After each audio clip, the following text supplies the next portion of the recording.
What's up mga friend? Ako nga pala si Lito Barbero Cusinero, ang magtuturo sa inyo ng paggugupit at pagluluto dito lang sa Lito Barbershop in the house. Tuturo ko sa inyo kung paano paggugupit ng semi-mohawk. Yung mga ginamit ko nga pala kanina sa semi-mohawk, ito yung razor din na ginamit ko. Sumunod, number 2 po yung para pampalinis sa taas. Pangalawa, nilinis ko po ng 1.5 para makuha ng sumunod uno. Ngayon, naano yung gilid. Ito naman po yung detailer ko na ginagamit.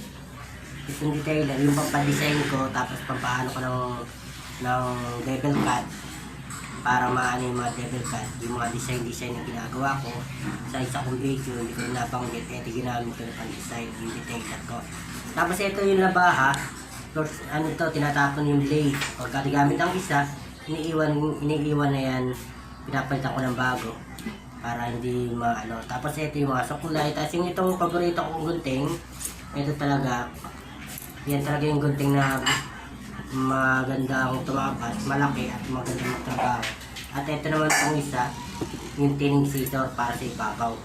Yung ginapit ko kanina sa semi-mohawk.